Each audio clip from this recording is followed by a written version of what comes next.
The Waterloo region, one of the busiest communities in Canada and home to the University of Waterloo, one of the top schools in not only just the academics, but also athletics.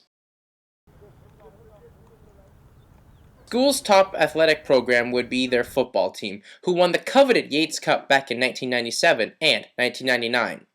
But in the summer of 2010, the school's football team made history by becoming the first team to ever have their season suspended due to players testing positive for performance-enhancing drugs.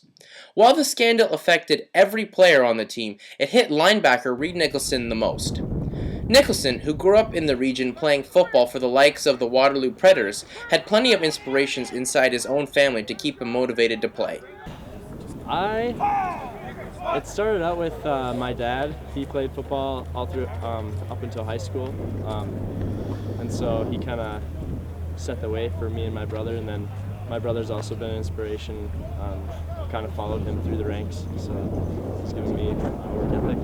One of the big thrills for Reid was to play with his older brother Mitch, who helped mentor him on the field as well as off the field. It was a lot of fun, lots of camaraderie, and got to hang out a lot with him. And he was my older brother, so I looked up to him. So it was really nice to spend lots of time with him. So when the time came for Reid to choose where to go to university, he naturally chose to play where his brother Mitch already attended, the University of Waterloo. As for the first time since they were kids, he was going to play alongside his big.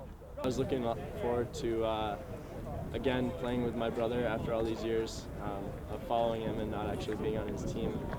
He was on varsity when I was on JV in high school, and so that was actually a pretty big part, definitely a big part for playing football. But unfortunately, when the scandal happened and the season was cancelled, Mitch decided to go to crosstown rival Wilfrid Laurier in hope of completing his dream of getting to play in the CFL, while Reid decided to stay and wait out the band, ultimately crushing the Nicholson's dreams. I was planning on playing another year of football with my brother, which was ruined. I would have had 2 years with my brother,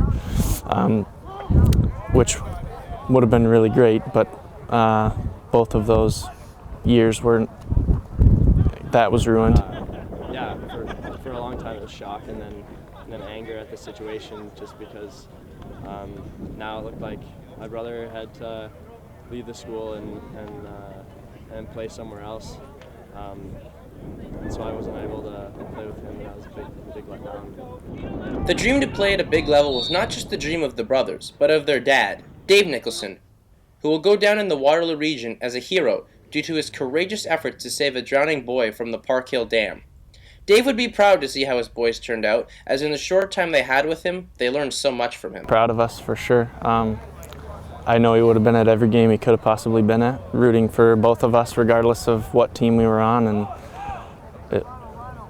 I don't know, that would have been something that would be fun to experience. Would be and is very proud. He would have loved to see us play on the same field, I know, but I think he'd be very proud of it. Waterloo realized that with the ban in place, there was nothing left to do but just practice and have scrimmages, mostly against rival Laurier, and while things got chippy, it won't compare to when these two meet on the field in a real game. But one would wonder, was it the right decision to cancel the season just on players testing positive for steroids? It was a problem that needed to be addressed. For a long time I thought that it was a very harsh reaction, but it has proven to be very effective in dealing with the problem that we had, and all the way across the CIF. The university realizes what happened was a black eye on the school, but is ready to look past the unfortunate incident of last year and reclaim their image as an athletic powerhouse on the field once the 2011 season starts this September. There's a sense of responsibility for each other and for us as individuals. It's addressed still very common by the coaching staff and by the players. I think we know that it happened, and we remember that, but we move forward, and we're looking to bigger and better things.